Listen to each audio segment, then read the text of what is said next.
my entire life, and he's with us today. You're at your home in St. George. Is that correct? Yeah, that's correct. It's sunny St. George, Southern Utah. Moved here about 2.5 months ago. So how's it going? Really good. I'm super happy here. It's a beautiful part of the country. And of course I'm still in the great state of Utah, so not too far from the kids and all that stuff, but far enough away. We have people coming and visiting us all the time. It's a great place to come. And you're on every day in Salt Lake City, ESPN radio, and of course you're the analyst for the Utes football team, which is this year probably a very fruitful endeavor for you.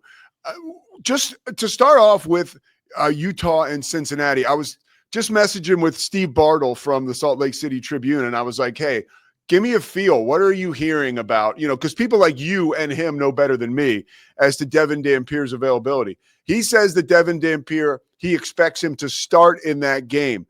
How important is it that Devin Dampier is the starter in that game on Saturday with ESPN College Game Day, all the bells and whistles? Not that matters, but to Utah's chances of winning.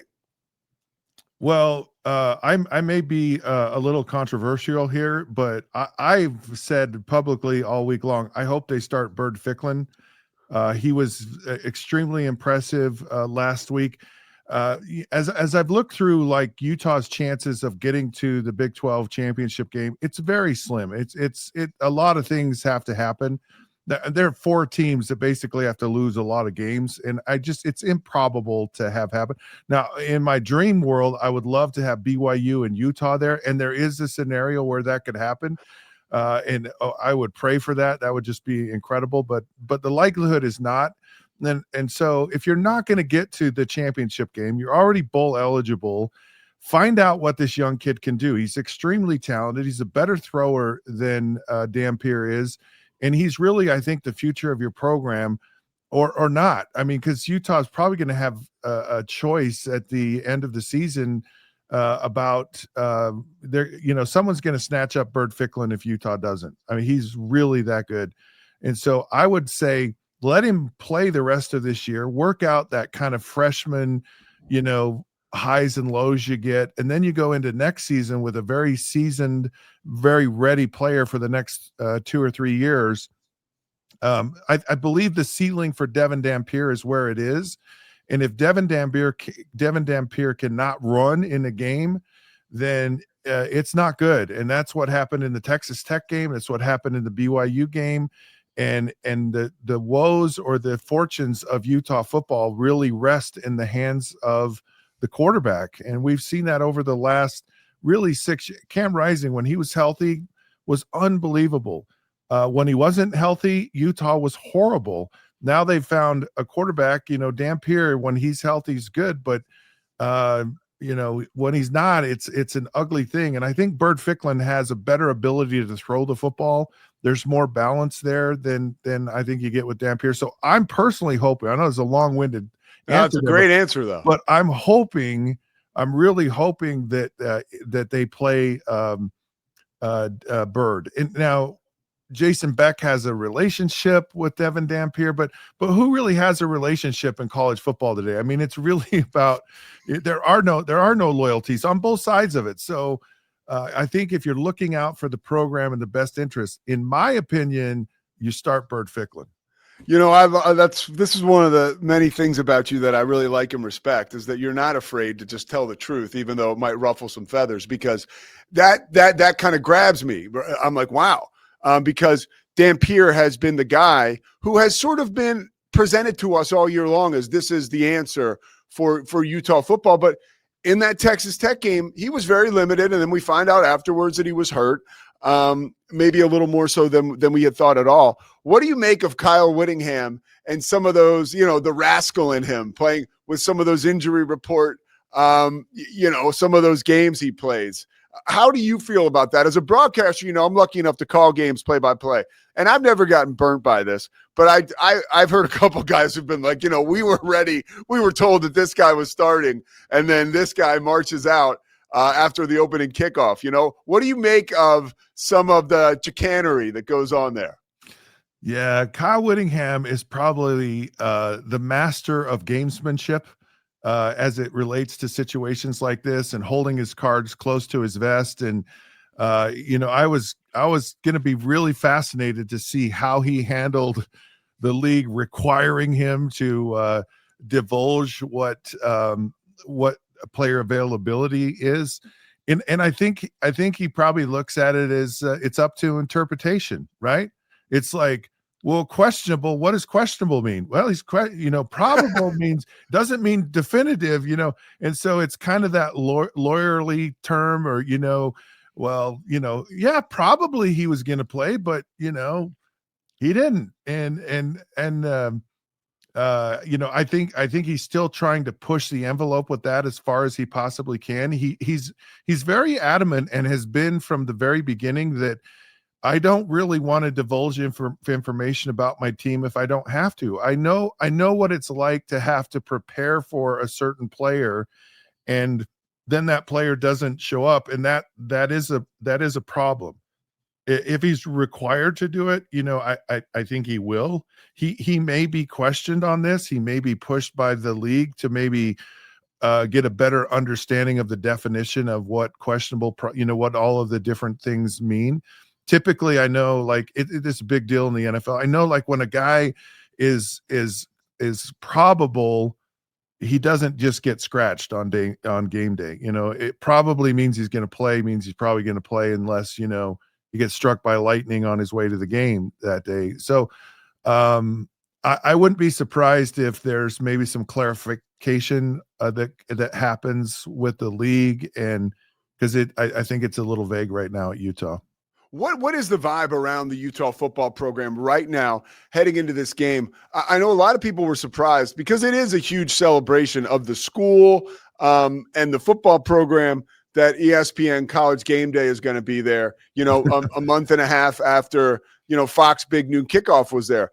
It's a good time to be a Utah Ute, especially when you look in the rear view and see that last year, the injuries, Kyle Whittingham was handcuffed all year long. Now it really feels like this program is thriving, and it's got to be a cool time. Yeah, Game Day showed up several times in the past, and it hasn't gone well for the most part for Utah. A lot of fans will feel like it's similar to the jinx of being put on the cover of Sports Illustrated, or the Madden curse, or whatever. It feels like that for Utah fans. And for me, I look at it as Kyle Whittingham's done a tremendous job here at the University of Utah, and I think there's respect for him and the program around the country. I think they feel like Utah might be a little bit better team than the two losses that they've had. This is a very, very important game for the conference. Cincinnati also has respect. It's a program that's, been to the college football playoffs before. They've done well. They've had great years in the past. And so, it should be an incredible game. There's just a great atmosphere at Rice-Eccles Stadium, especially at night. These fans can get really excited. So if you'd have asked me at the beginning of the year and said, okay, which game on your schedule is Game Day going to show up on, this would probably be the last one I would pick. and so I don't know how they determine these things. I just know that they're here, and really, what you want to do, because you don't know what the future of college football is, and you want to put, so, is it going to shrink?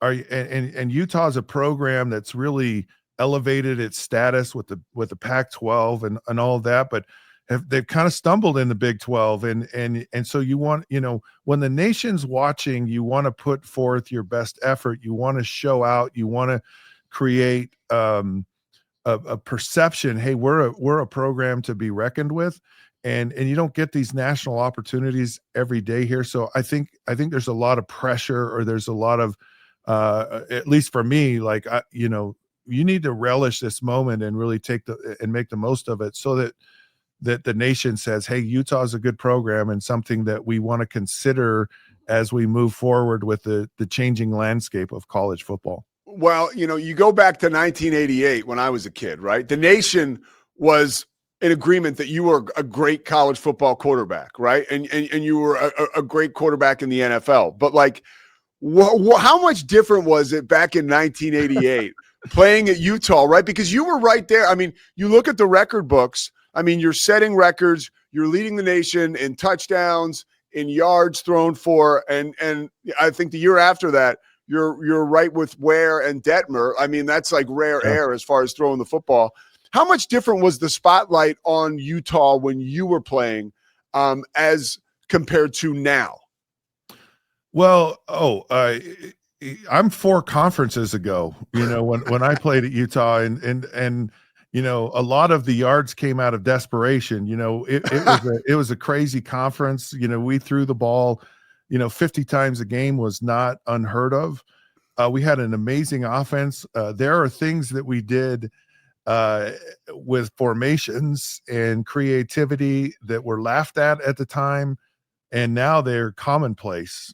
So we had a pro style offense. In my whole career, both college and professional, I was really blessed to be in some amazing systems with some incredible coaches.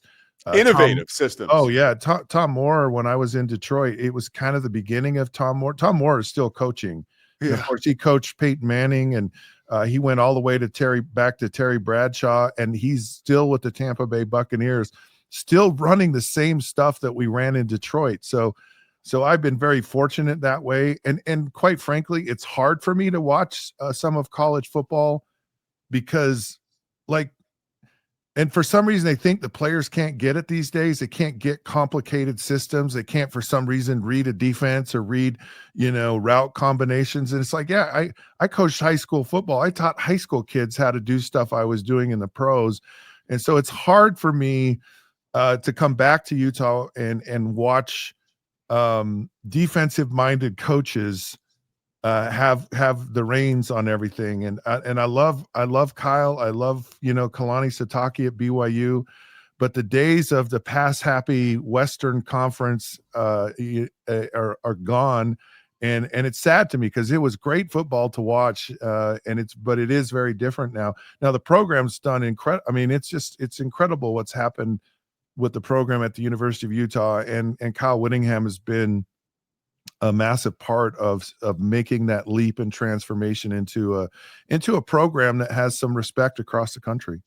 When you talk about, I love how you mentioned, hey, we'd love to play BYU in the Big 12 championship. Just how impressive has BYU been to you this year? Seeing Bear Bachmeier up close and personal, a true freshman, as someone like you, again, an elite quarterback, what impressed you about him I guess now he's in the brightest of spotlights.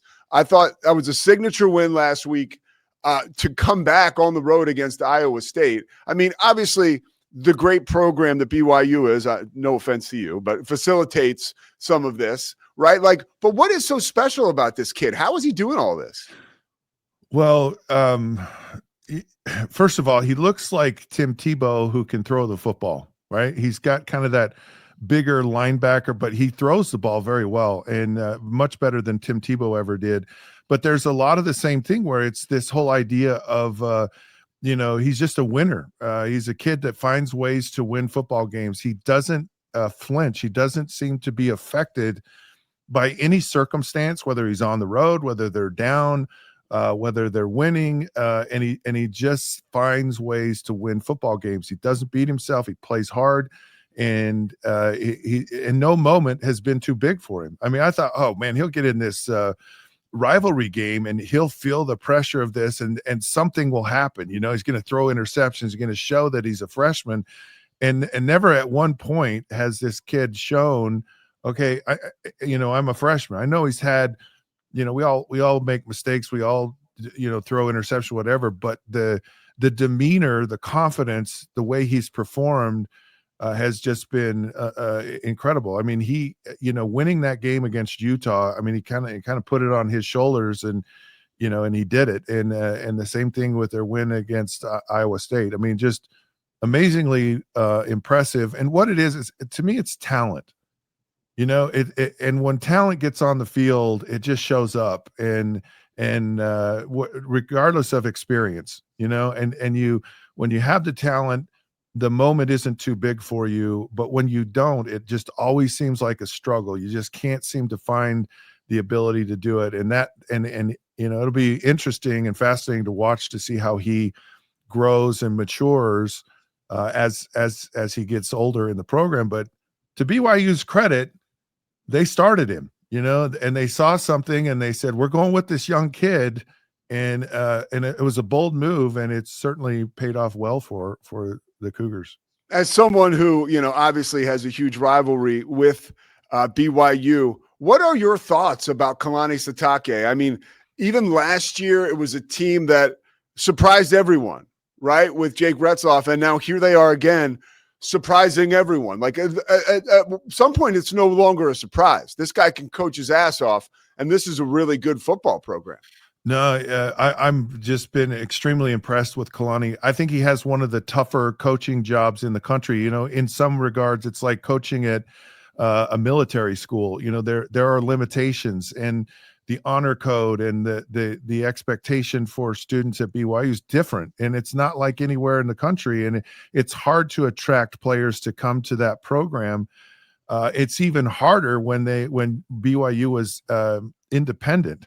Like, to me, that would just be the worst place in the world to want to coach, and your schedule's really weird, and you have really good teams, you have really bad teams, and at the end of the all, no one cares. You don't have a conference championship, and he weathered through that, but he also made some tough decisions. I mean, Ty Detmer, who is probably the most revered player in BYU history, Kalani fired him, and I thought that was a tough move, and so Kalani's just done a tremendous job of navigating through these very difficult times. He's made tremendous tough decisions, and I think he's really grown as a coach.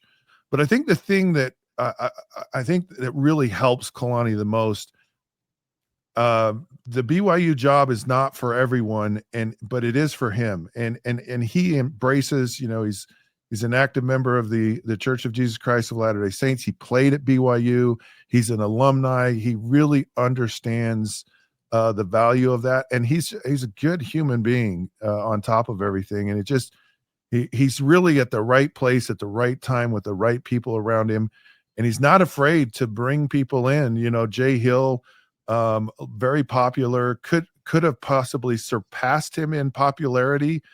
And some coaches are afraid to do that, afraid to bring someone in who might be better than. I know he has coaches that are former Utah players who coached with him, Gary Anderson, and they've coached together in a lot of situations, and Gary's helping him out. And so he's not afraid to bring people in. He's not afraid to make the tough decision.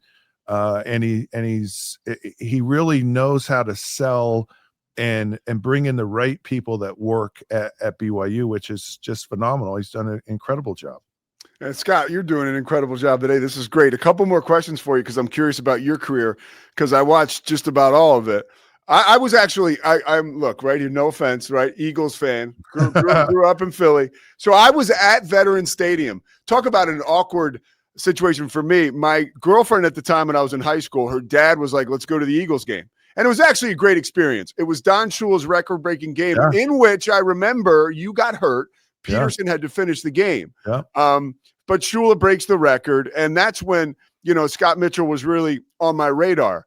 What was your experience like in Miami? Because, from 30,000 feet, it's like, oh, that must have been amazing. He's Scott Mitchell, and now he's learning from Dan Marino and Don Shula. But there were some star-crossed moments there, too. What was your experience playing around those legends? And at the time, really, Miami was one of the perennial organizations in the NFL. Yeah.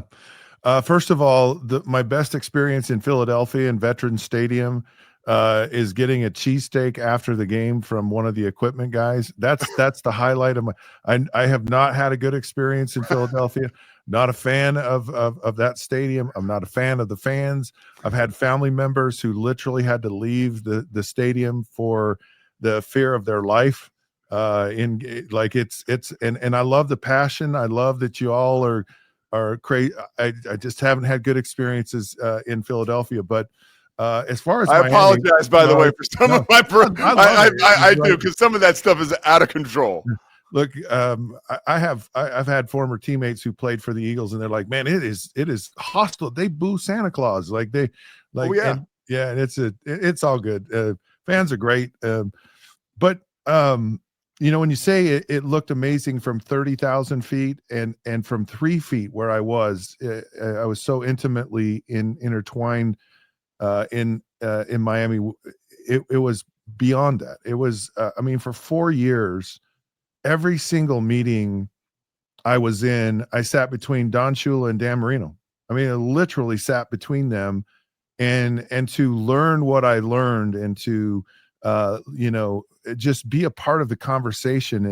And I was young. I mean, the first time I met Dan Marino, I was starstruck. I didn't even know how to talk to him. I didn't even know how to address, and he was my teammate, but I was like, this is Dan Marino. I mean, it was, and the same thing with Coach Shula. They were iconic in the moment, when it wasn't like their careers ended. Like they were legendary, living and playing, and it was just so valuable. And I remember having a conversation with Jeff George, who was the first pick in the draft my year, and how I was so envious of Jeff George, that he was the first pick and he got to do all these things. And he kind of looked at me, he says, I was envious of you. You had someone who taught you how to play quarterback in the NFL. You had a great mentor. You had a great coach. You had someone who really helped you along in the process.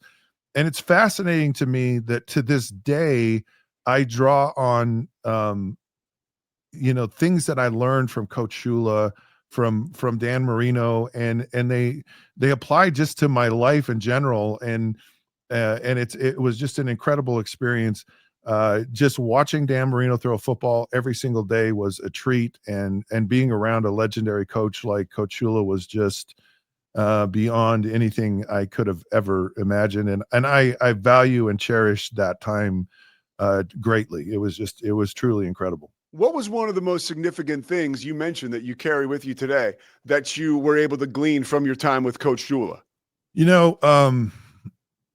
With Coach Shula, he told me the things that I needed to hear, and it wasn't always what I wanted to hear. And so it was one of those things where, he wasn't afraid to kind of, he set a standard, and his standard was excellence, and he held you to that standard every single day. And it was all, and he had the courage to do it. But then there was another thing that, like I got there, and I was kind of blown away by the simplicity of how everything was, because it's a very complicated game. And he was so much ingrained in fundamentals. And he's like, you are going to master this play. You're going to master playing the game of football. He says, it's really simple. It boils down to who blocks better and who tackles better. And that's who wins the game. And it's not anything more than that. And he never varied from that. And if you hear players that played for Coach Shula in the 1970s, 80s, all the way through, if you went to practice on Wednesday, on October 12th, it would be the same practice every Wednesday for decades. And he was a master at staying with a process, and never ever varying from that. And that's really, and it's hard to do. A lot of people don't want to do it. A lot of people don't have the attention span or the willingness to stick to it like Coach Shula did. If you could describe, and I'll wrap up with you like here in a minute or two. If you could describe your experience in Detroit with Wayne Fontes, how would you describe that? Oh, it was hard in some ways, because I think we really didn't fully realize the value of what we were, or how good we were. I'm not sure Wayne Fontes really wanted me as his quarterback, and so there was always a little bit of that there. But we did a lot of great things in Detroit. For me personally, it was like, I just wish we would have had more time. I wish we'd have had more time with the group of people. And I think a lot of players who went there at that time kind of felt that way. It's like, why are you getting rid of this guy? Or why is this guy not being here? Why are we not staying with, and we had this record-setting offense with a certain system. Why are we getting rid of that offense? Why are we moving in a different direction? And I think that was the challenging part for me. Like, I've never seen a fan base more loyal and more passionate. And I was all in Detroit, and I'd lived there year round. I trained there. I was committed to winning a championship there, and I really just felt like we just didn't have enough time.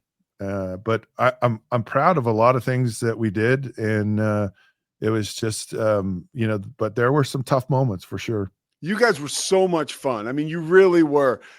Yourself, Barry Sanders, Herman Moore, Chris Spielman. What was it like playing with a guy like Barry? What did you take away from that experience on the back end through the rest of your life? I mean, just mind-boggling his skill set, right? Yeah, and when we were successful, is we kind of leaned into what Barry did well, because Barry, if not done right, could be kind of a liability in the sense that he was a home run hitter. He was a guy that he could run 80 yards and it would look amazing for a 3-yard loss. He wasn't a guy that was going to run inside the tackles, and he really ran best when you had people spread out. And so when we were just willing to kind of take what defenses gave us and not force Barry, put ourselves in formation and personnel groups that were the best that, I had Herman Moore, Brett Perriman, Johnny Morton, Dave Sloan was an all-pro tight end, and then Barry Sanders in the backfield. Like, that was potent, that was powerful, and done the right way, it sets records. And when we did it and guys were healthy, it was fun to watch. But just Barry didn't say hardly anything. In fact, I would have I would have hoped that he would have said more. He was very quiet, very unassuming, but very, Barry has great personality and immensely talented. I mean, there's a million Barry Sanders stories that I could tell you about, but I will just say I saw him make some of the best players who've ever played this game, and I can go through a list a mile deep of just some of the very best defensive players ever that he just made look silly. And some of the runs that he made were just jaw-dropping. People, they used to get mad at me because I wouldn't carry out my run fake. I'd hand the ball off, and I would watch Barry. I was like, "What?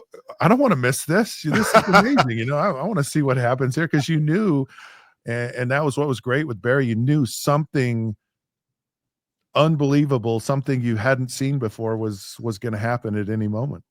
Scott Mitchell, man, thank you so much for the time. Folks can check him out. Check out his radio show, ESPN Radio in Salt Lake City. Down and Dirty, right? The Down and Dirty, yes. Yeah, and that's the way we like to give it to you, just down and dirty. Scott, you're the man, dude. I really appreciate it. It's always cool when somebody who you've kind of cared for a lot as a player and because I was right in your sweet spot of your career. It's neat to meet you. And know that you're such a good dude. So I really appreciate the time, man. And also people can check you out this week. I mean, if you're in the car, I do this sometimes. You don't have to be in Salt Lake City. Put on Sirius Radio, pick up the Utes feed, and check out Scott Mitchell. And also he's on there with Bill Riley. It's good stuff. Oh, thank you so much. It's been a pleasure. Yeah. Appreciate it. All right, Scott. Take care, man. There he goes, Scott Mitchell. Pretty cool, dude. That guy, I cared a lot about Scott Mitchell, probably too much because I was such a nutty football fan, but he was a guy who, was the maestro of that record-breaking offense, and he walked us through all the toys that they had there. And, for me, I never want to put somebody like that on the spot or get like negative, but I always wonder like if that team without Wayne Fonts, like how they would have been. Because Wayne was a loose cannon off the field a little bit. I heard some pretty wild stories from some people who work with him. But Scotty, we good? Okay, we're done, right? Okay, we're gonna take a quick break, and we will come back after that. The Pete Souza Show, presented by Slovakics.